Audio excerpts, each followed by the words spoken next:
Good? My light's on. Can anybody hear me? Is this good volume? Hey guys, is this a good volume? Oh, perfect. All right, am I loud enough for everybody? Yeah, I can't hear you back here. Okay, how about this? Awesome, cool. Hi, I'm Jeff Morgan. I'm going to be giving a talk today called You Should Learn Go, because you should learn Go. Yeah, that's pretty much it. Who am I? I'm Jeff Morgan. I graduated last year, 2013. I was an RTIS student. I think that was before. Now you guys have a computer science degree. Another one with like 8 letters. I was a tech director on my teams for about 3 years.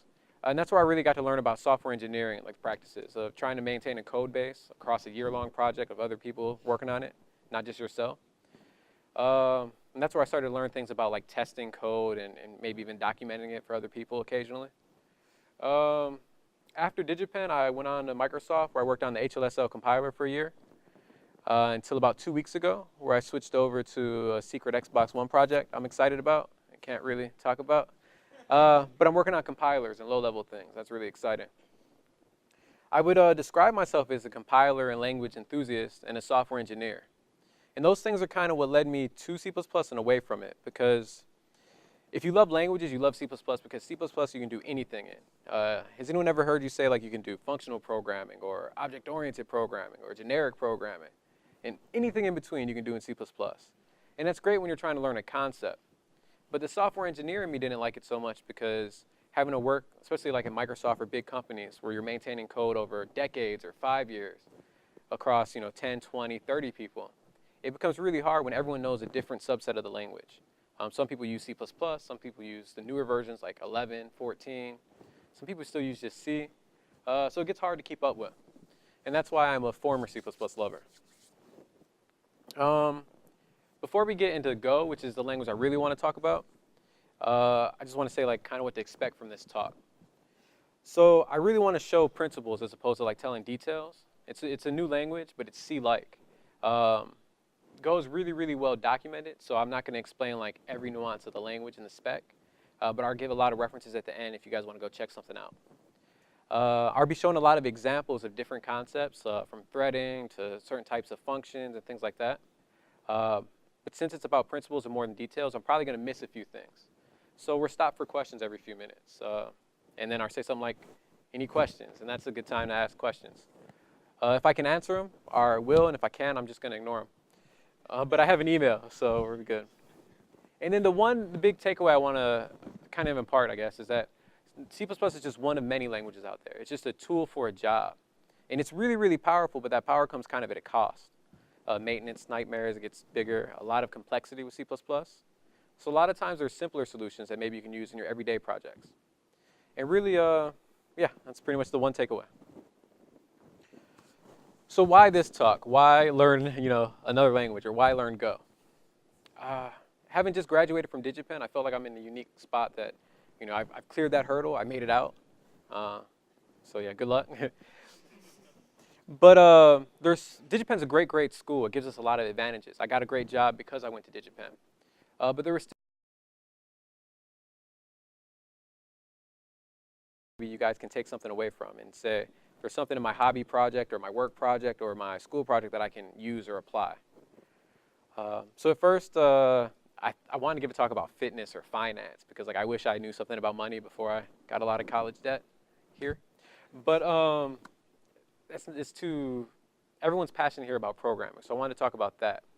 And then I wanted to talk about compilers because I've worked on compilers, I'm passionate about them. But not enough people, I think, would have gotten a lot of information out of it. Plus, DigiPen just added a compiler course.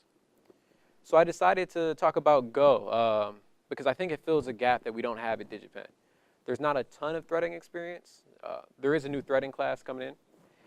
But everything you do outside is going to have to do with threading. Every computer, even your phones, are multi-core. So threading is something that we have to focus on, have to think about, have to understand and reason about. The problem is when we do threading, we do it generally in C++, which has like tacked-on library support. Or we do it in Windows or POSIX, really low-level constructs. So threading seems really complicated. And it's really like how a Java programmer might say, pointers are hard. It's just the language that they understand is kind of different. So attacking threading from Go made it a lot simpler. And now I understand it.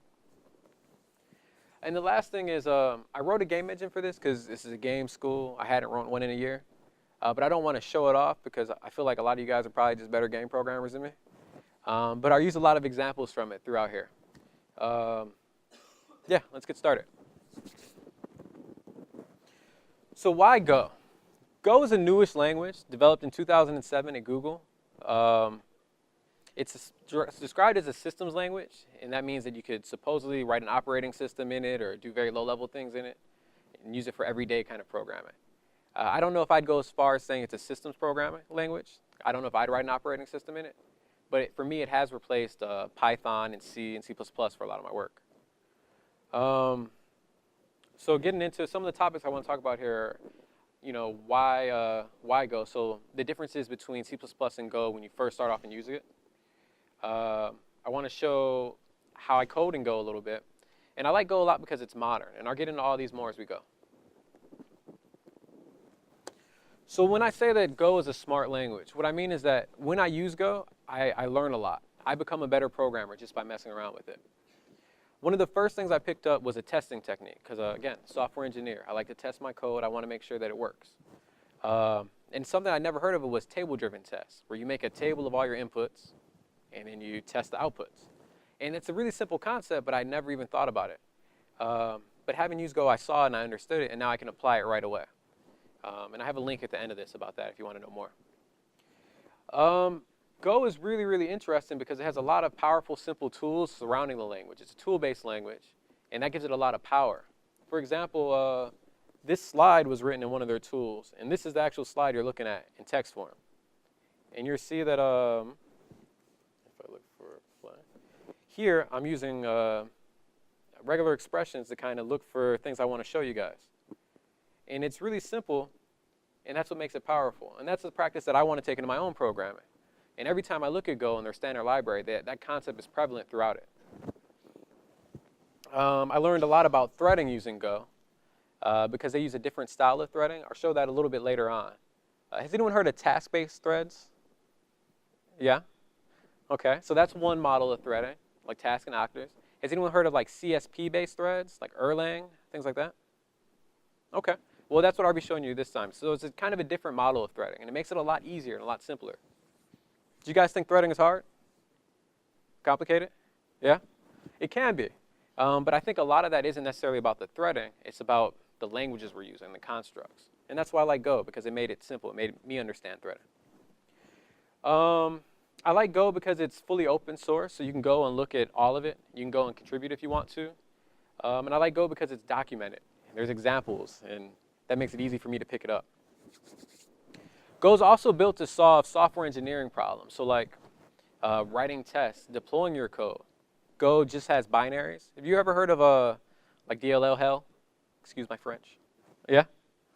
Well, that's a problem Go doesn't have because they thought about a lot of these things before they wrote the language. C++ is great, but it was written before software engineering was a prime concern, before programs got really, really huge and shipped to millions of people. And they're trying to add on a lot of features, but it comes at a cost every time you add something on. Go says, hey, let's keep it as simple as possible, and that's going to make it easier for you as a programmer. Go compiles really, really fast. Are any of your guys like compiles for your games like 2-3 minutes? No? Getting close? It's the beginning of the year. It's just going to get worse. I like it, though. With Go, you'd never have that problem. And there's other modern languages where you wouldn't have that problem. And that's almost exclusively a problem with languages like C++ and how they do it. Multi-architecture and threading, you're going to have to ship code now, and it's going to have to run on Linux. It's going to have to run with a Mac. It's going to have to run on Windows. These are problems Go solves. And code sharing, and I'll show more of this later. Go was also developed by really smart people that were, they helped come up with Unix. One of the guys who wrote Go wrote B, the language before C. These guys know what they're doing. And what they do is they have this committee and they say, hey, us 5 or 6 or 7 are going to decide the course of this language, and we're not going to let anything else in that we think is dumb or stupid. And I think that's the greatest idea ever. because I would have added a bunch of features that would have been horrible 5 or 10 years down the road, and then we would have ended up with C. Go is fun because it has simple parsing for humans, so it's really easy to look at. I'll show you guys code later, and it reads kind of the opposite of C++. When you make pointers to arrays or something like that in C, I don't know how far you guys are, but it gets kind of complicated trying to reason about what is this piece of code in front of me. Go doesn't have that problem, and that's great. A lot of the tools in the, that are built around the language are built around that simple parsing. And what else is great is that Go ships with code that knows how to analyze itself. So it makes it easy to write plugins. When I was trying to learn how to write a compiler, I would use some of these tools to kind of print out the data structures in memory that Go thought the code was. And it kind of helped make things easier for me. Yeah. So now I want to show a few examples of like the default uses of, say, Go and C++. And hopefully through these we'll kind of see a little bit about Go, because I know none of you have seen the language really. So here we have some Go code and we have some C++ code. And on the top one you see we have a function, foo, and inside of there we're declaring a variable x, and it's inferring the type automatically, kind of like how you can in Python. The difference is this is statically typed like in C. So you see right below where it says x equals object. Well, in the C one, there's object x, and that has a type. X is always going to be a type pointer to object. Well, the same thing for the Go code. It just doesn't have to say it. The compiler is smart enough to say, this is this type always. Now, what's interesting is with the Go code, after this function returns, the memory doesn't leak. It's garbage collected.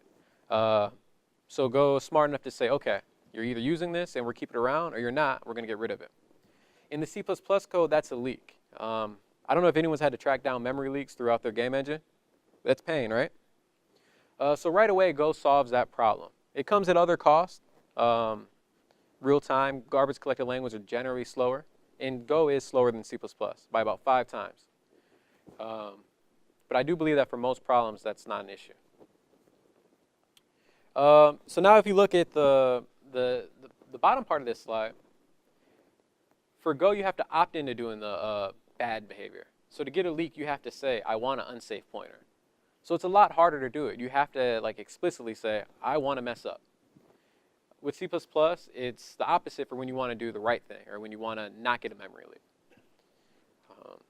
And that's hard to change in a language like C++ because it's a legacy language. It's building on old things. And it's improving as we go by adding more complexity. So now when we go back to Go versus C++, here you see I have an example that can run if my mouse is on. OK. I don't know. Can you guys see that?